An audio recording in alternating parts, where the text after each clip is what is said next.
pedi para que vocês viessem, para a gente poder conversar a respeito de uma notícia que está rodando aí, uma notícia falsa, um fake news, que diz que a Justiça mandou, pelo menos foi a notícia do jeito que eu li, que eu devolvesse 9 milhões de reais para a Prefeitura. Não é isso? Foi isso que rodou aí a notícia? Foi. Então eu quero ler para vocês uma nota aqui e uma lei. Imprensa Oficial da cidade de Taboão da Serra, segunda edição, número 466, ano 7, cidade de Taboão da Serra, prefeito Fernando Fernandes, 8 de março de 2013. Lei número 2157/2013. Iniciativa dos vereadores André Luiz Egídio, PSDB, Carlos Pereira da Silva, PP, Eduardo Lopes Fernandes, PSDB, Érica Teixeira Franchini, do PDT, José Aparecido Alves, do DEM, Luísa do Carmo Cap da Silva, PSB, Luzia do Carmo Cap da Silva, PSB, Marco Antônio Porta, PRB, Marcos Paulo de Oliveira, PSB e Ronaldo Onishi, PSB. Essa lei, iniciativa de todos esses vereadores. Dispõe sobre da nova redação ao artigo 3º da Lei 2108, de 29 de março de 2012, e da outras providências. Artigo 1º. O artigo 3º da Lei 2108, de 29 de março de 2012, passa a vigorar com a seguinte redação.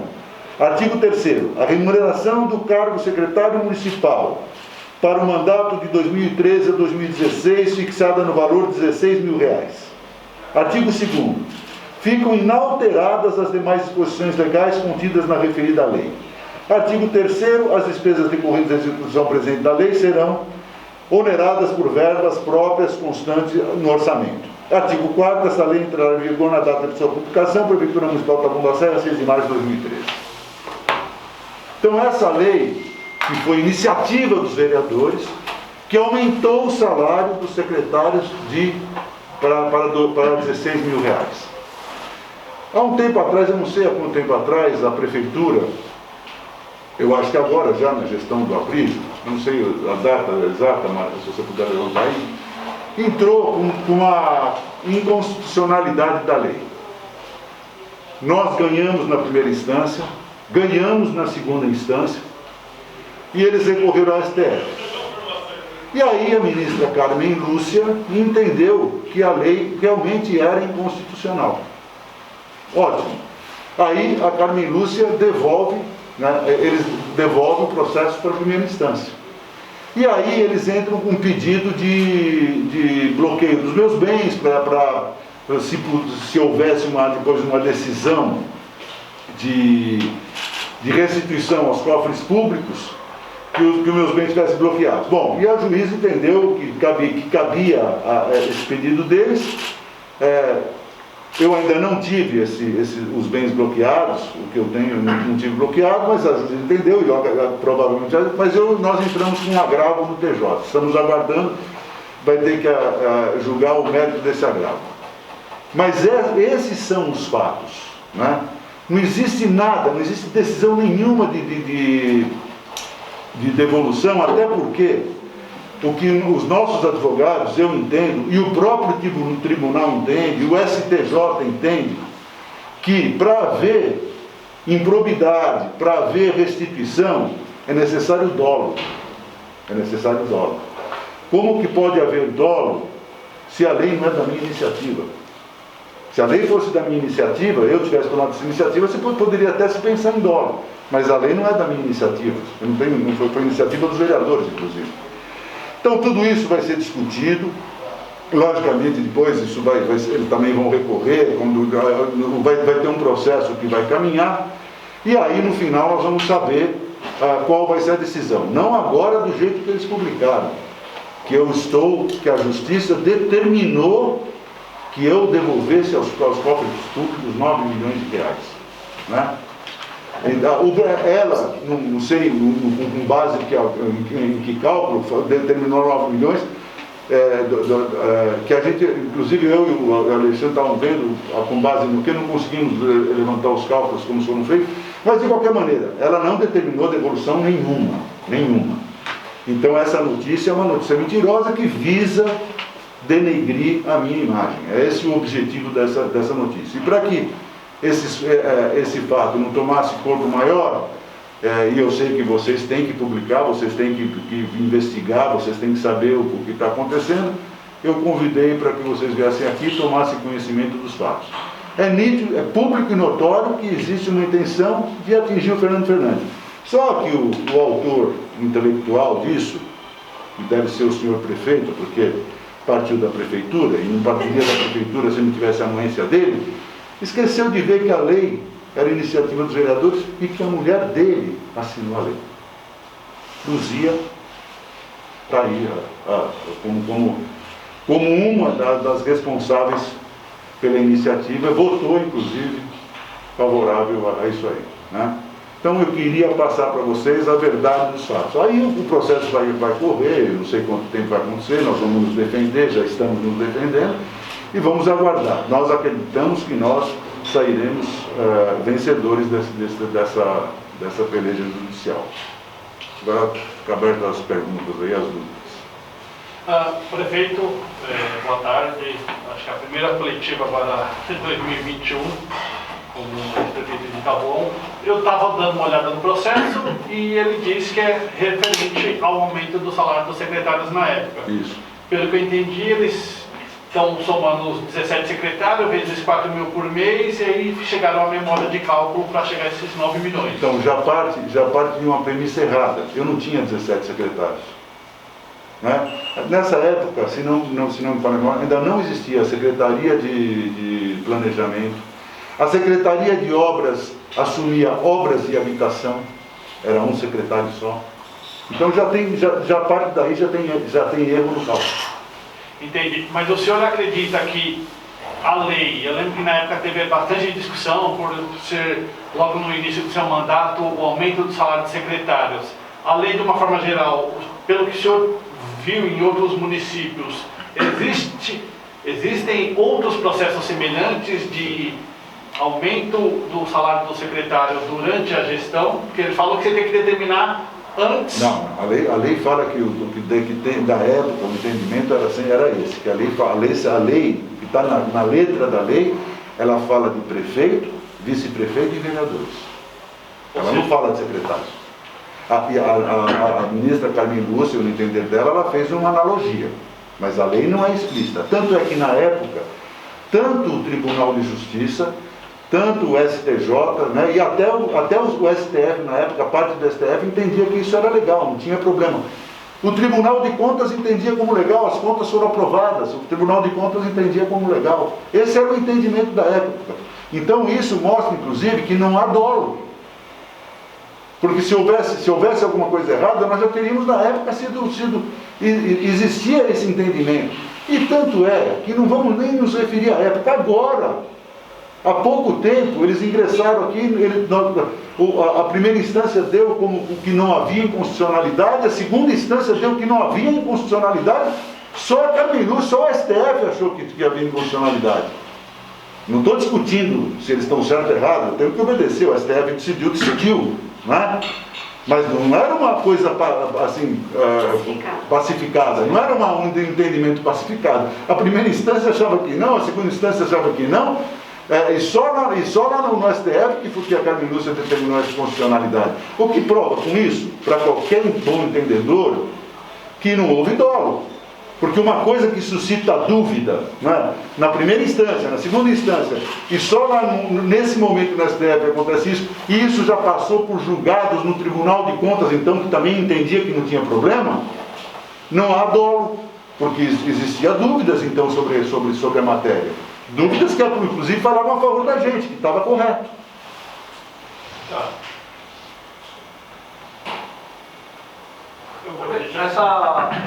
Esses 9 milhões que eles estão... referindo só os 4 primeiros anos ou os 8 anos? Porque... Eu acho que é só em relação aos 4 anos, porque depois, em 2016, essa lei foi reeditada para os outros 4 anos e aí já não teria mais problema. Existe alguma possibilidade uma possível condenação, os secretários também têm que devolver o dinheiro, Isso já... Não, a gente não se preocupou com a fase de execução. O que vai haver uma grande possibilidade é os vereadores serem chamados para o polo da ação. Que foi iniciativa deles, então eles teriam que estar no polo de ação. Né? Desculpa, cabe, o senhor vai apresentar defesa ainda ou... Não, nós estamos só julgando agora, nós estamos entrando com um agravo dessa decisão de bloqueio de bens. Nós estamos entrando com um agravo. O mérito disso aí não está em julgamento. Ele não foi nem citado. Eu não fui nem citado. Vai demorar.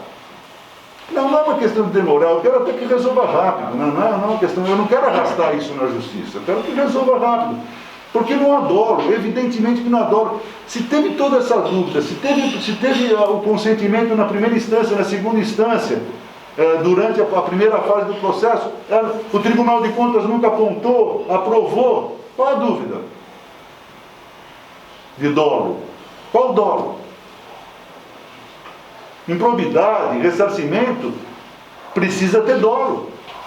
Isso é um entendimento também, isso já é um entendimento classificado no STJ. Né? O Supremo Tribunal de Justiça, que cuida disso aí, ele já entende que lá é pacificado que para haver ressarcimento, para haver improbidade, tem que haver dolo. Tem que haver dolo. Inclusive, como isso é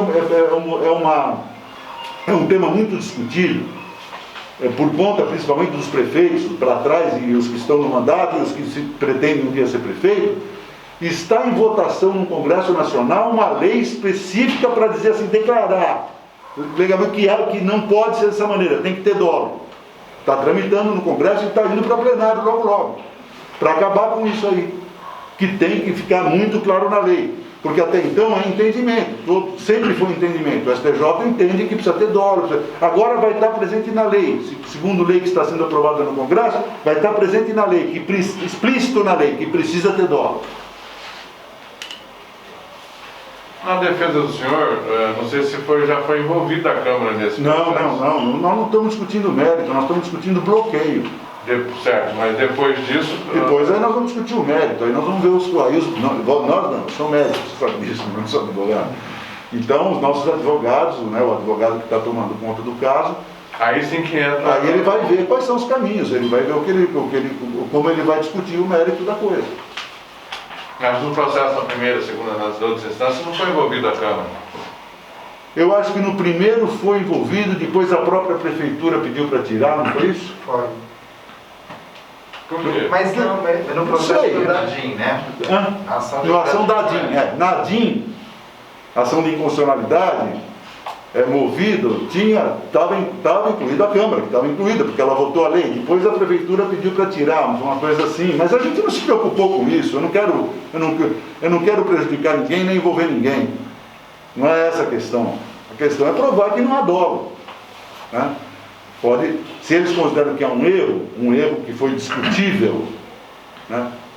Uma questão que foi discutível, não foi discutível por nós, foi discutível no Tribunal de Contas, foi discutível na primeira instância, na segunda instância, ela foi passível de discussão em todas as instâncias e nós ganhamos em todas as instâncias. Antes do parecer da Carmen Lúcia, da posição da Carmen Lúcia, nós tínhamos ganho em todas as instâncias. Então tem dúvida, não tem? O que me consta, assim, foi um aumento salarial. Foi um aumento salarial.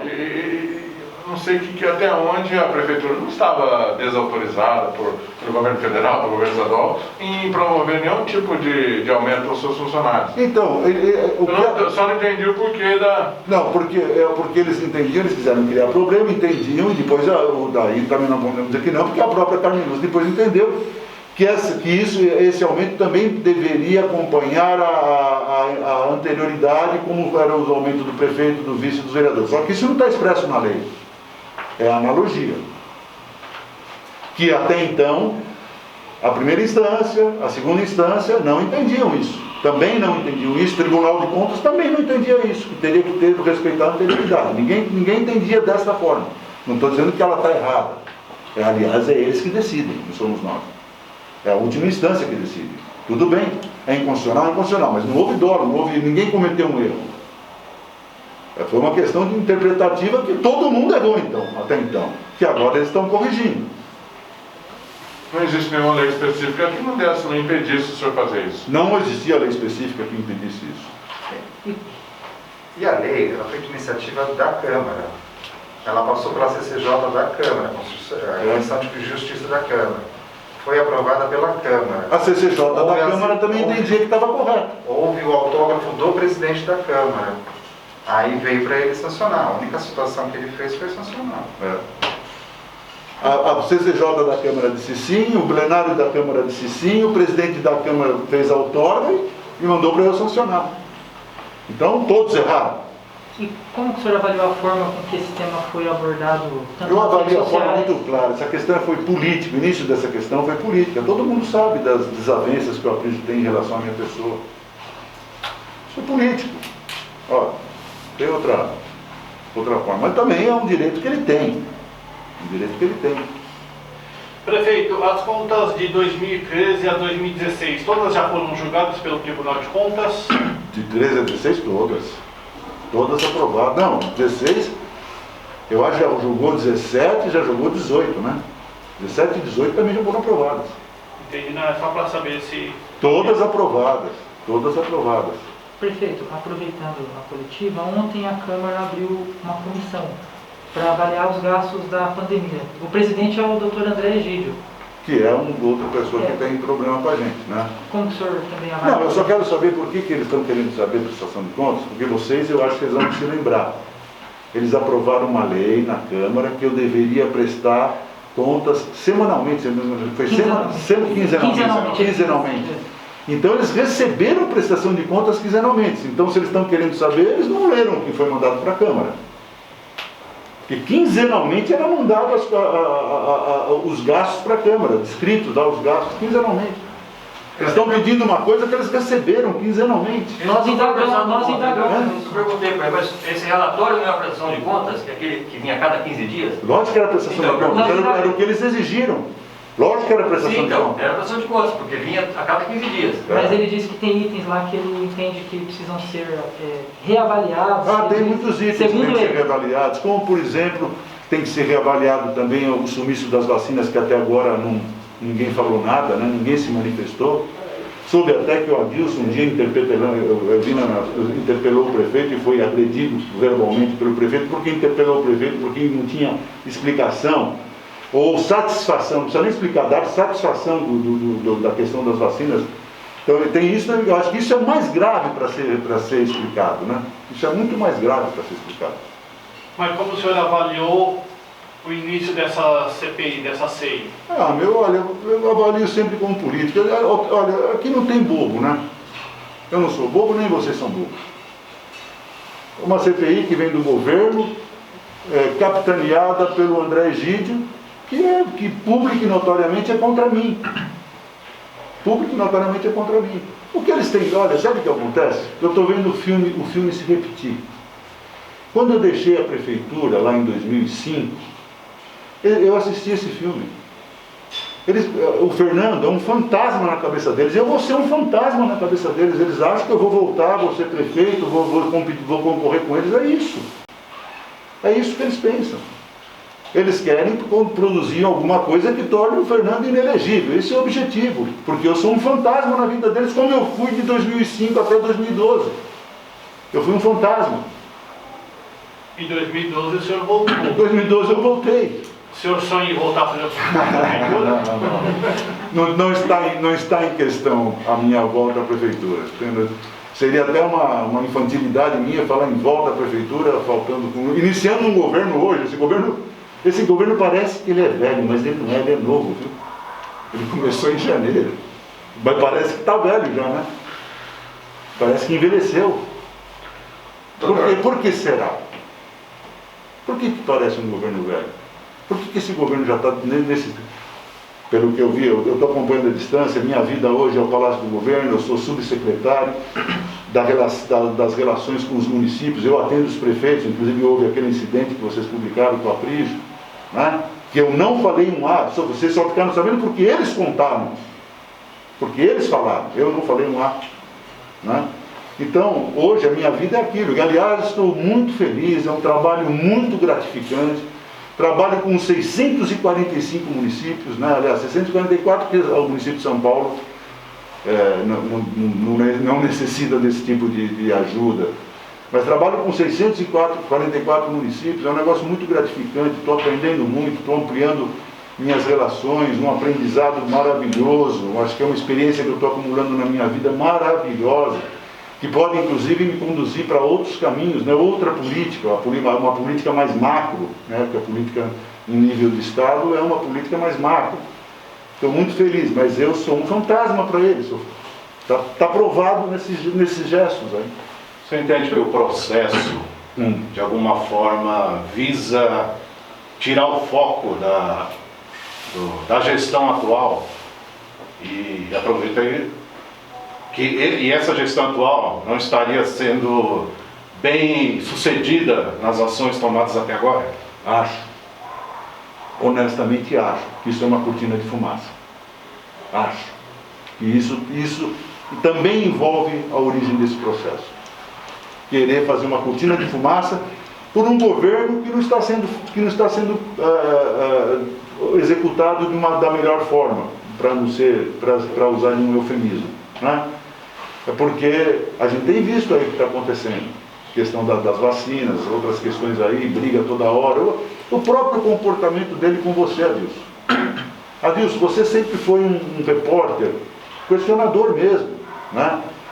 E você me questionou todo durante o meu aliás, o que eu li, ele falou para você, aliás, o que eu li não, o que eu ouvi, porque eu ouvi o vídeo, né, o áudio, e ele fala para você, por que você não perguntou para o Fernando 8 anos? Mentira, você perguntou para mim 8 anos.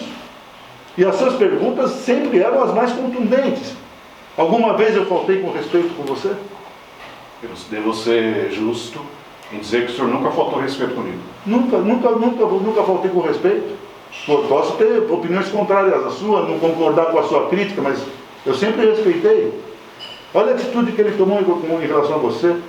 Isso não mostra um certo, assim, despreparo, sei lá, ele está nervoso, alguma coisa que está acontecendo para ter esse tipo de conduta? Essa conduta é muito mais do que desrespeitosa, ela é agressiva. Desrespeitoso ainda é um nível menor do que o que aconteceu com você. O nome,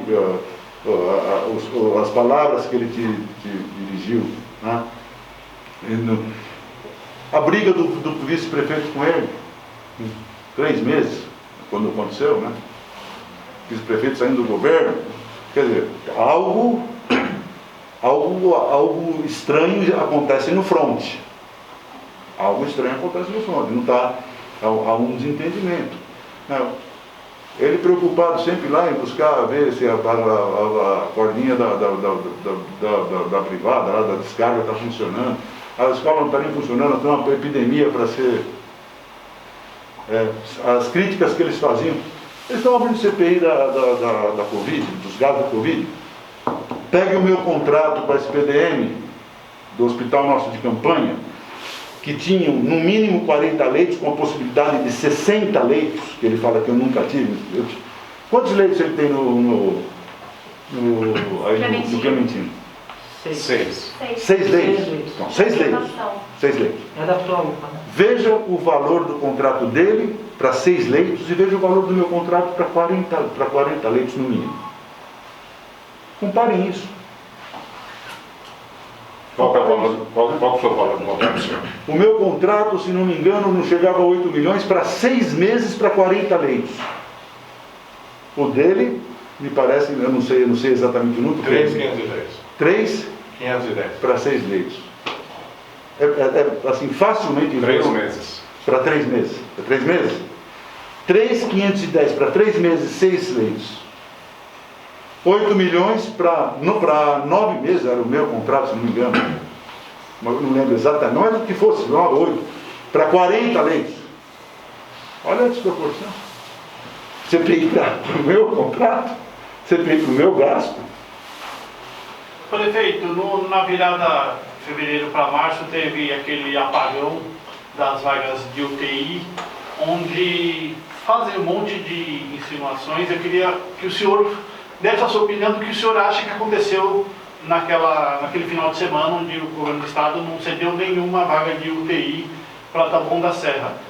Só reforço que eles têm, eu vou usar a palavra insinuado, o Fernando poderia ajudar mais, a doutora Raquel está no CROSS, eu acho que...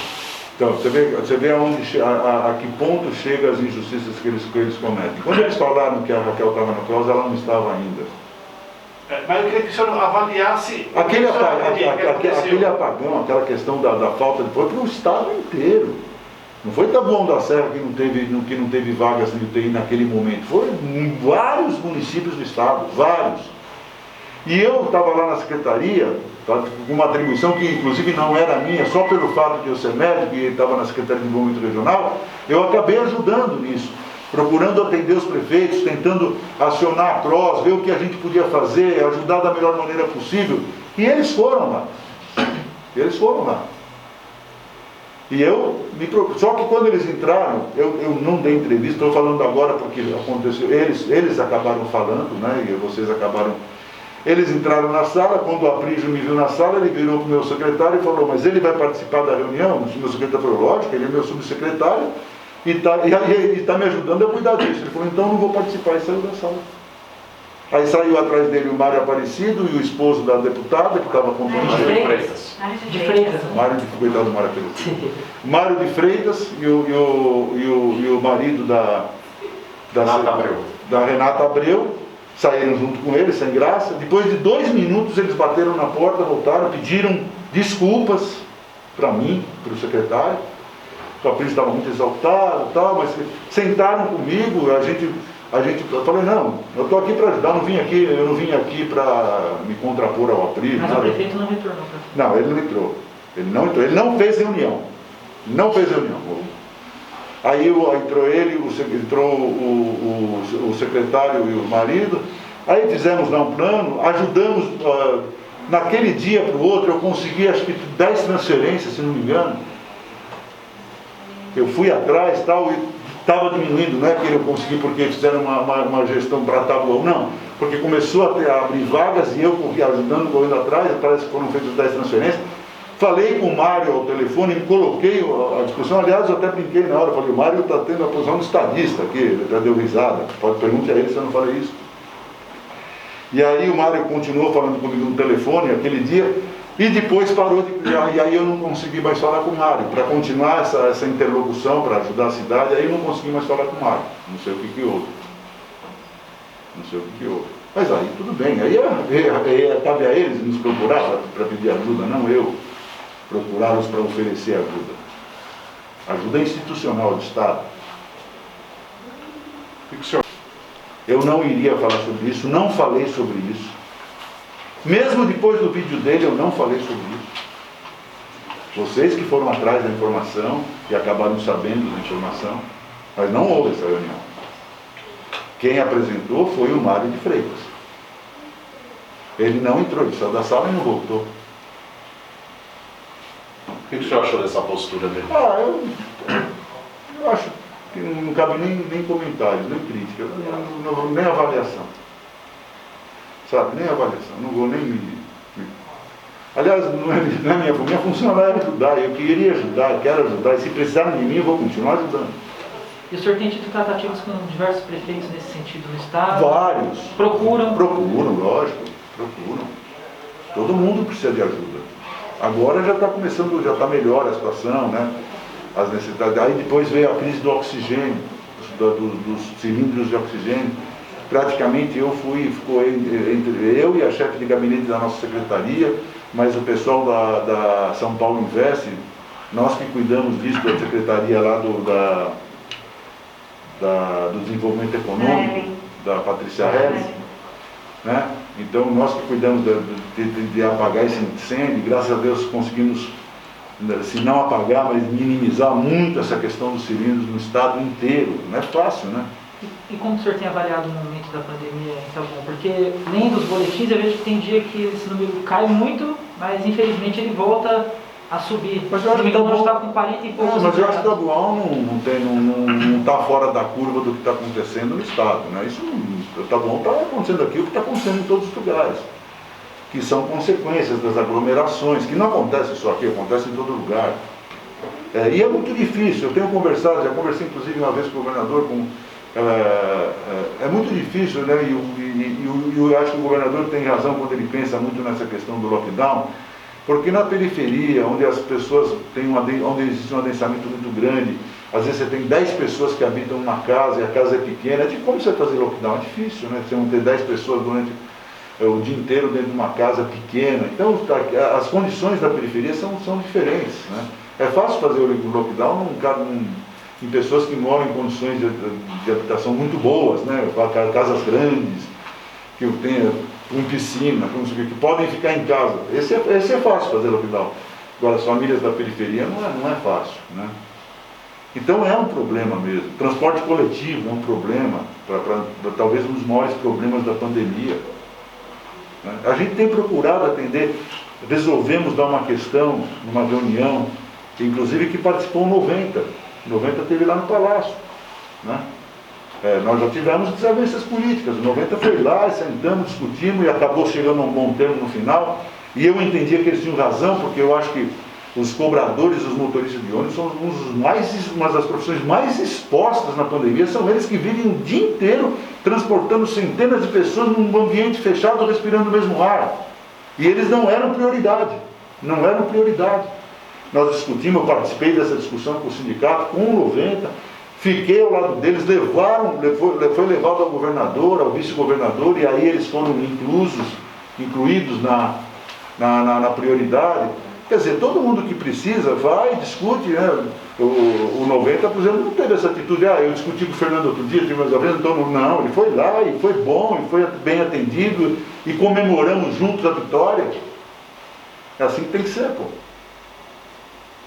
Fernando, o Verbo apurou que a CPI vai apresentar como argumento contra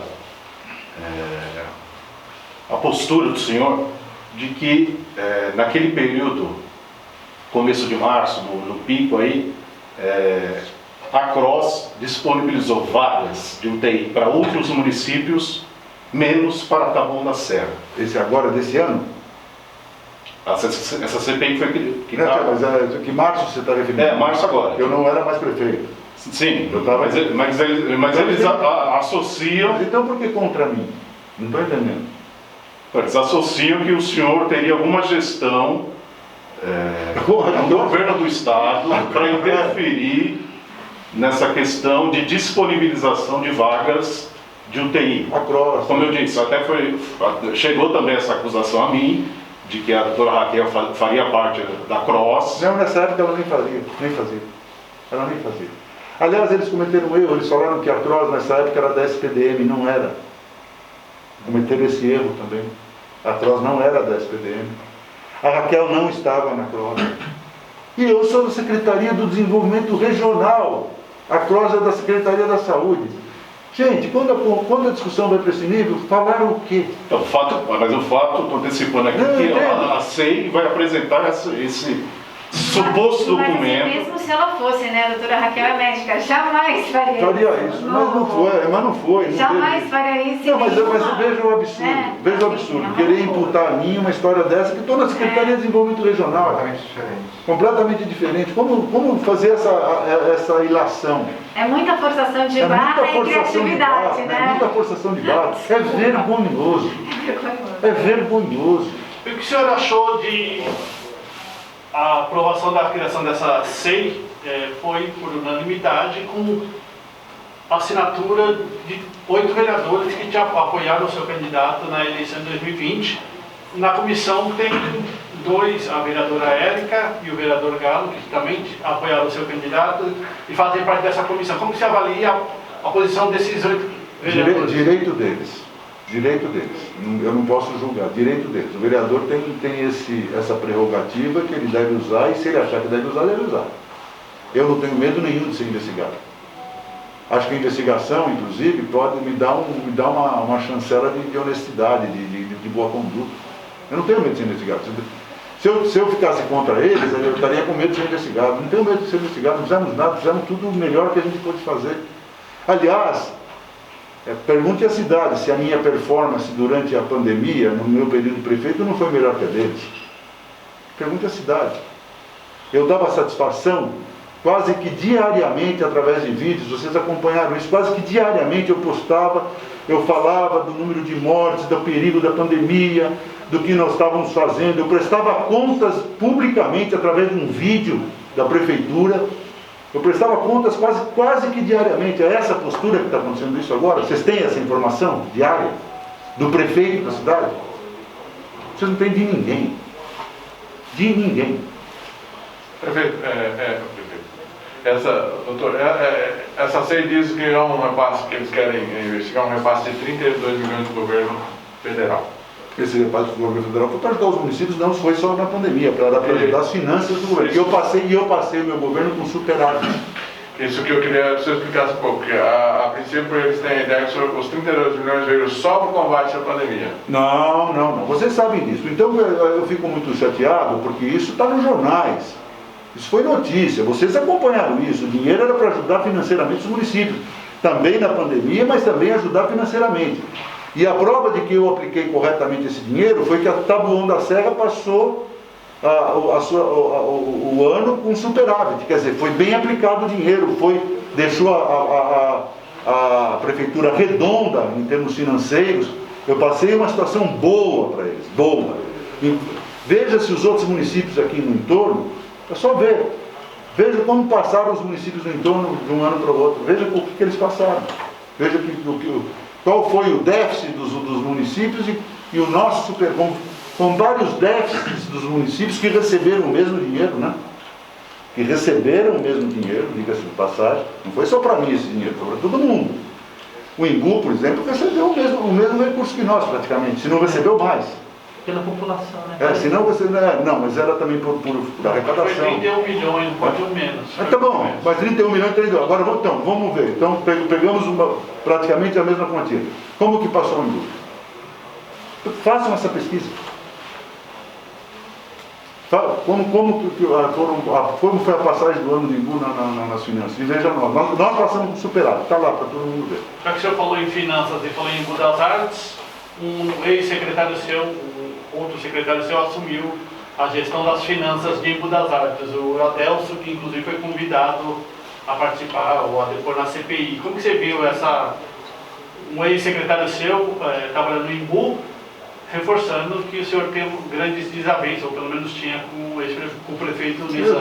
Decisão pessoal, como foi do Daniel, vocês me entrevistaram também na época, decisão pessoal. Eu não tenho...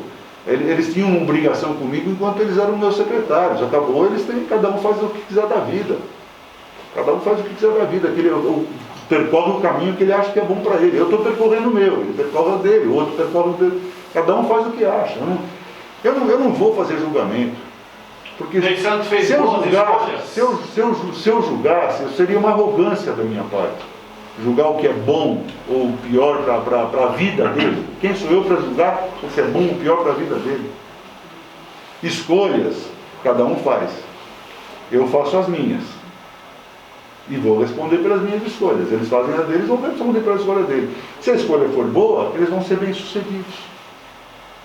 Se for ruim, eles serão mal sucedidos. A vida é assim. No caso do Daniel, o senhor tinha projetado também para ele um convite dele poder vir candidato a alguma coisa. Não, isso foi na frente de vocês. Pô. Então. Vocês não precisam nem perguntar, vocês foram testemunhas disso. Vocês estavam presentes, foi na frente de vocês. Essa CEI foi aberta na Câmara. O senhor falou que é política. O senhor acha que tem algum outro interesse além de ser política? Do seu ponto de vista? Qual o interesse? Eu não sei. Não sei. Para mim é uma... Eles querem prejudicar a SPDM também, né? Prejudiquem a SPDM. Olha, para prejudicar alguém, você precisa formar provas. Há algum outro interesse além de ser político? Não sei como que eu vou saber se tem interesses.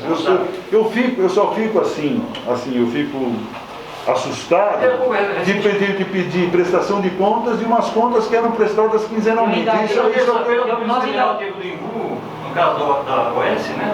E na mesma terça-feira entrou a CEI na Câmara. Então deixa uma coisa meio estranha. Olha, quem pode responder isso são eles. Ao vereador André, eu questionei... Vem cá, se você tivesse que abrir uma CPI hoje, fosse você vereador, pergunto a qualquer um de vocês, Entre uma CPI para averiguar a questão dos gastos da pandemia no meu governo, que eram prestadas quinzenalmente à Câmara, e entre fazer uma CPI para esclarecer a questão das vacinas, qual que você optaria? Qual que é a lógica? Qual que é a lógica?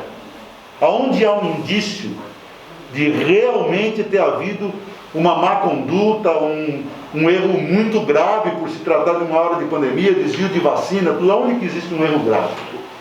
E, aliás, um erro grave com denunciante com prova, não é isso? Eu estou falando sobre o que eu estou lendo aí nos sites de vocês mesmos. Né? Não é lá que houve alguma iniciativa nesse sentido?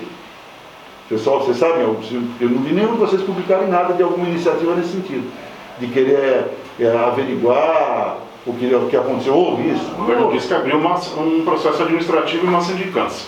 Exonerou a diretora. Isso na prefeitura? Sim. Que aliás, ao meu ver, é exonerada de forma errada, porque você não pode exonerar um funcionário que está sofrendo uma denúncia antes de você acabar o processo administrativo. E o que o senhor acha disso? Primeiro, no mínimo, eles foram injustos, aliás, eles cometeram uma ilegalidade de demitir um funcionário que não tinha julgamento. O processo administrativo não teve julgamento. Agora, esse funcionário, ele é demitido de uma forma até então injusta, porque não foi julgado, não houve decisão do processo administrativo, e mais, ele não é mais nem obrigado a depor no processo administrativo, porque ele não é mais funcionário. Seria uma espécie de confissão de culpa da administração? Não sei, não sei. Se a diretora já foi demitida... É no mínimo estranho.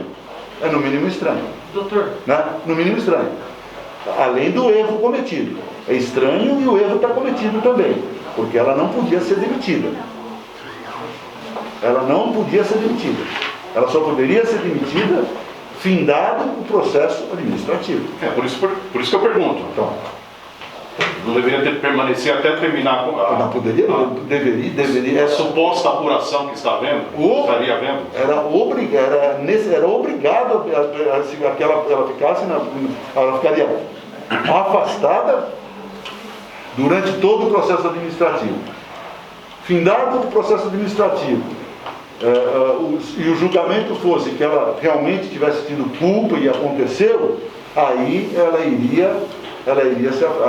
seria ser exonerada.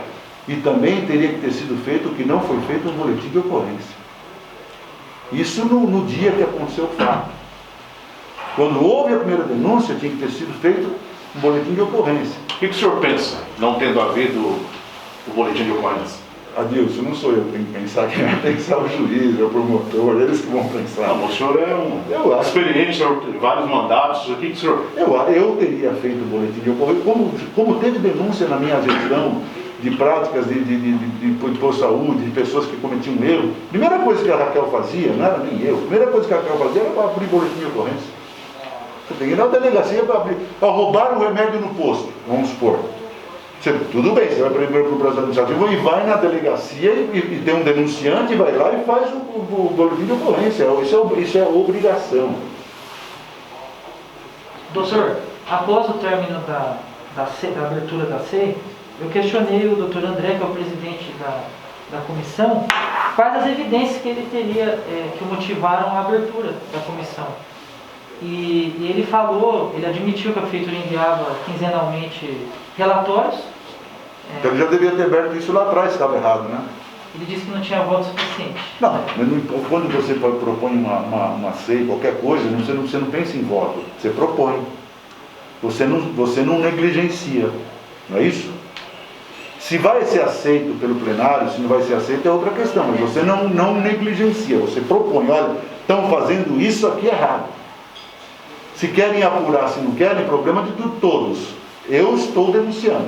Ele admite que a prefeitura enviava relatórios, eu perguntei para ele... E ele não fez denúncia nenhuma. E ele admite que era feito corretamente, mas do ponto de vista dele, a SPDM também teria que enviar uma prestação de contas, e segundo ele a SPDM não prestou contas. O senhor vê a necessidade da SPDM prestar contas ou os relatórios da prefeitura já eram suficientes para o esclarecimento do legislativo? Olha, que eu saiba, a SPDM presta conta todo mês para a própria prefeitura, porque tem que fazer pagamento, tem que prestar conta, todo mês. Não se pode pagar a OS se ela não prestar conta. Se há erro na prestação de conta, denuncia o erro na prestação de conta, e aí a gestora do contrato, que era a Raquel, teria que responder sobre isso. Mas nunca houve isso. E eles recebiam também prestação de conta. De 3 em 3 meses, era isso? Tinha audiência pública da saúde, de outras secretarias também, que é para isso. Houve alguma vez alguma denúncia disso? É que na última prestação do quadriênio, nos últimos 4 meses de 2020, foi realizada agora em março ou abril, acho que foi no começo de abril, e a SPDM ainda não tinha finalizado. Quem era o governo em março e abril? Mas referia-se às contas de 2020. Não importa quem era o governo. O governo é a Pris. Ele que tem que cobrar. Não, mas ele estava cobrando. Eu cobrei até. E a SPDM ainda não tinha finalizado 2020. Então ele denuncia a SPDM. Ora, eu não denunciei porque comigo ela prestou todas as contas que ela tinha que ter prestado. Em março ele era o prefeito. Se ela não prestou conta, denuncia a SPDM. Correto? Ele é o prefeito. Não sou eu.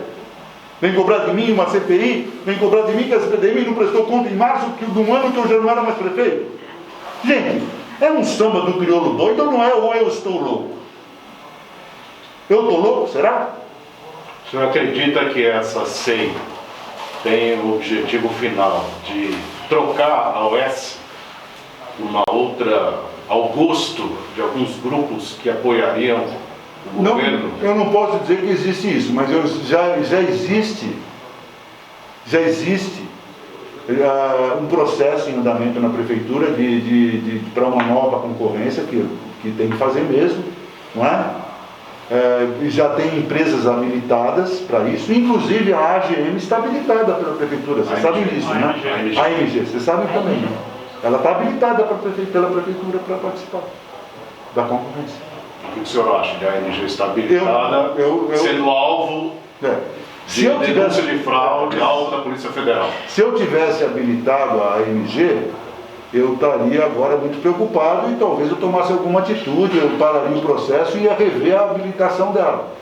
Eu teria feito isso, porque é muito sério, porque existe um processo com provas já na Polícia Federal, né? Tanto tem provas que prenderam o presidente da AMG, que é um menino que é veterinário, né? Tem 28 anos, eu vi mais ou menos a notícia. E depois já pegaram firmas laranjas que eram fornecedoras da AMG, tudo isso aí. Se fosse eu sou prefeito, eu para o processo da habilitação, ou eu vou rever o processo da habilitação da AMG, é o mínimo. É o mínimo. Parece que o prefeito da Cosserica tomou essa decisão, né? Na Câmara tomou essa decisão. Eu acho que ele está correto. Prefeito. Ele está correto. O senhor está no governo do Estado? Agora, o que todo mundo pergunta, a pergunta que fica, na verdade, por isso que vocês estão falando, é que o nosso secretário de saúde era do Imbu, foi secretário de saúde do Imbu, né? A adjunta também era do Imbu, né? Então ficam essas coisas no ar. E aí a AMG vem aqui para se habilitar. Essas coisas por nós. A gente pode acusar, falar, não pode. É que ficam essas coisas aí. Quer dizer, aí vem suspeitar da nossa gestão na saúde, na questão lá da SPDM, sabe? Tem coisas mais graves para serem investigadas. Por que o senhor acha, doutor, de não ter falado ainda nada sobre o desvio de vacina? Porque ele, em público, ele não deu nenhum esclarecimento sobre isso, somente através de nota da prefeitura. Eu acho que ele deveria dar explicação, sim. Eu acho que ele deveria. Se fosse eu o prefeito, teria dado. Aliás, é o que eu falei, eu dava explicação sobre o andamento da pandemia toda semana, 3, 4 vezes por semana em vídeo, né? Eu dava explicação para a cidade, mostrava dados, não escondia nada. A Câmara, no meu governo, tinha maioria na Câmara, a Câmara não aprovou em requerimento lá que eu deveria apresentar quinzenalmente a prestação de contas, eu não apresentei, eu falei alguma coisa? Eu apresentei. Doutor, o senhor estando no governo do Estado, falando até dessa questão mais macro, como o senhor tem avaliado a postura do presidente Bolsonaro, de forma reiterada, atacar governadores e prefeitos durante a pandemia, inclusive falando que todos eles agem de forma a proibir o direito até de ir e vir das pessoas. Como que o senhor avalia isso, no caso específico de São Paulo, contra o governador João Dória? Olha, até um tempo atrás eu fazia avaliações sobre o Bolsonaro. De um tempo para cá eu nem faço mais avaliações, porque é uma coisa tão fora do normal, que não dá para ficar avaliando. O cara, essa situação aí, o cara vem e insiste em andar sem máscara, insiste em fazer aglomeração e sabe, fica toda hora questionando vacina, sabe? Nós temos um grande problema aí com a China por conta dos insumos, que nossos insumos, tanto da Coronavac quanto da AstraZeneca, os insumos vêm da China. A China é o fornecedor desses insumos, e aí a gente fica já arrumamos briga com a China, que teve uma dificuldade, aí conseguiu sanar essa dor, aí cria agora uma nova tensão contra a China, querendo, aí voltou a insinuar que essa vacina, que essa epidemia não foi casual, não, foi causada em laboratório, falou agora, nessa semana. Sabe, não dá para fazer juízo de valor de uma pessoa dessa. Ela está fora. E ele não quer ser o único investigado. Ele é o concurso. Ele é o concurso. Fernando, o presidente da CPI isentou o presidente da República e acusou o Dória, estou falando do André Egídio, acusou o Dória de politizar a pandemia, as vacinas, de que ele não teria, enfim, levado para o lado político e não se preocupado em tomar as medidas que seriam mais positivas ao ver dele. As medidas mais antipáticas no período da pandemia tomadas no Brasil foram tomadas pelo Dória, tanto é que ele apanha pra caramba aí dos comerciantes, dos empresários por conta disso. Vocês sabem disso. Inclusive a avaliação dele é prejudicada nesse momento por conta desse tipo de crítica que ele sofre. Uma coisa é inegável. Você pode gostar do Dória, do jeito dele ser, você pode não gostar do jeito dele ser, mas é inegável que ele foi um cara que perseguiu a vacina. Isso, olha, foi tão lindo. Nós tivemos um evento antes de ontem no Palácio, que foi um programa novo, que são as novas vicinais do Estado de São Paulo, que estão sendo recuperadas, que é muito importante para a recuperação econômica, principalmente de um Estado que tem um agronegócio muito forte, né?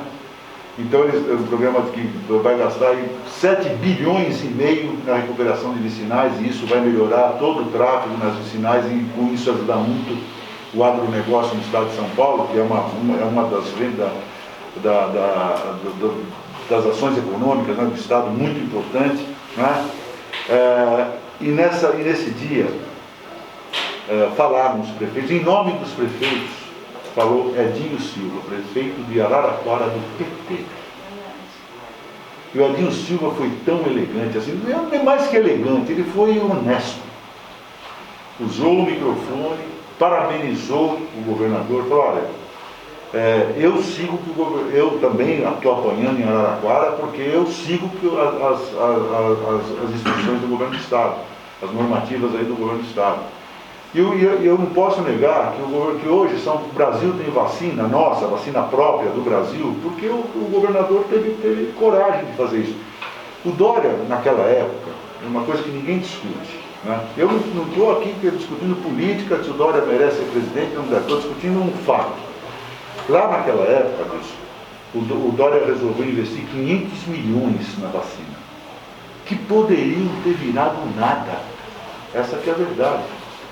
Não desse certo a vacina, ele poderia ter sido incriminado por gastar 500 milhões do orçamento do Estado no desenvolvimento da vacina. Graças a Deus deu certo, foi um ato corajoso dele, né? Um risco que ele correu pessoal nessa história, e acabou dando certo. Então você tem que louvar esse tipo de coisa. Aconteceu isso é fato. Isso não é mentira. A crítica do Egídio é política. A crítica do Egídio não só é política, como não tem pé nem cabeça. Porque nesse ponto, dizer que agora na pandemia o Dória foi nocivo à pandemia e o Bolsonaro foi um bem, tem no bojo a mesma insanidade que das ações e declarações do Bolsonaro.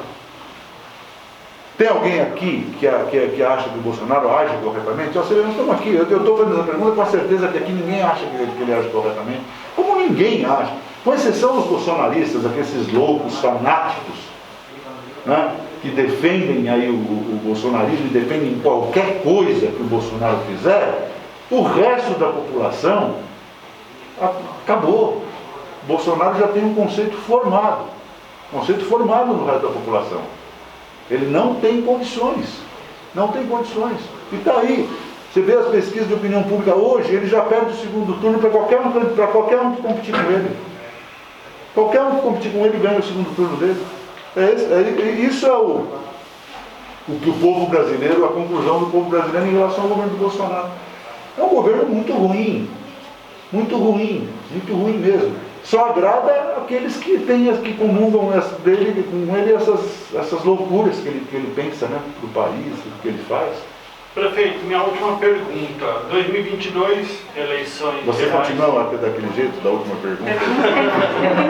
Não, só para saber. Só para saber. Minha última pergunta.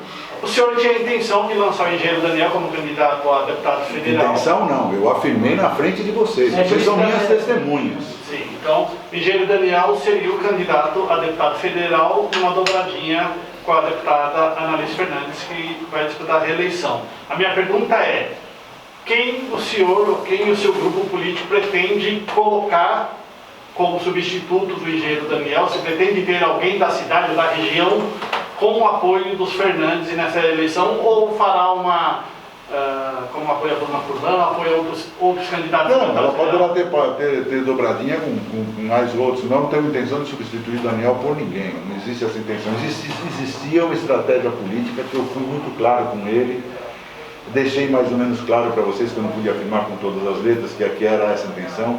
A nossa intenção é que ele viesse participar do quadro nosso, participar do mandato da Analice, que ele continuasse com o trabalho dele na cidade, representando o nosso grupo político, que ele saísse candidato a deputado federal para que o nome dele permanecesse aceso nos corações aí dos taboanenses, e que ele seria o próximo prefeito, porque eu tinha já essa visão de como seria esse governo. Eu sempre falei isso, eu falava, não tenho nada contra o Aprígio no aspecto moral, ético, não tenho nada contra ele. Eu só acho que ele não tem condições de ser prefeito, ele não tem condições pessoais para ser prefeito. Falava isso, abertamente em todas as entrevistas que eu dava.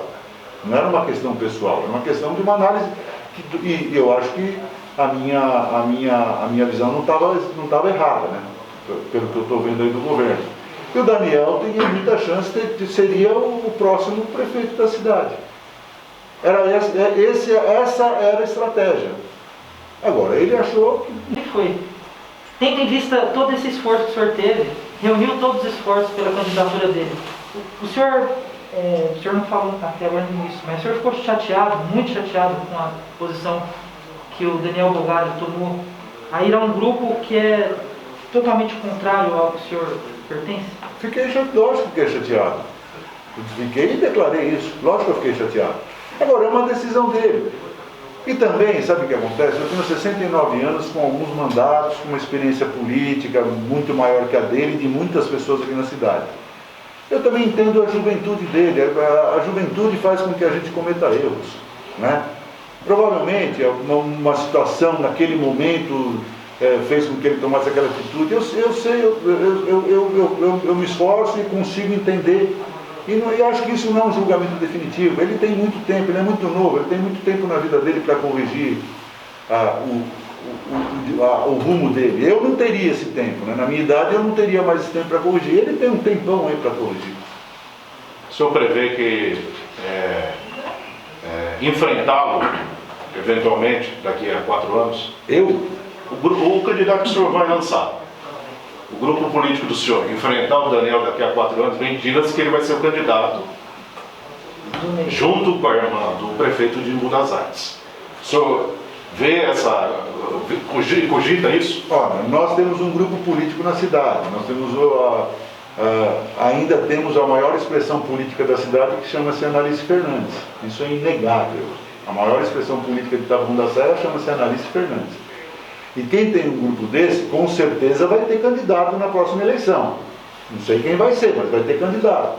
E se ele for candidato, vai ser nosso adversário. Por outro grupo, ele vai ser nosso adversário, com certeza.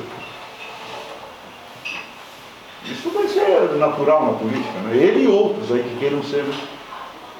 Agora, quem vai ser o candidato? Tem todo um período até a eleição lá de 2024. Em 2024 tem todo um período aí para que surjam novos nomes, que outros nomes venham se agregar ao nosso grupo. Política, gente, eu não preciso falar para vocês, vocês têm uma vida política também muito grande aí, não só em Taboão como na região.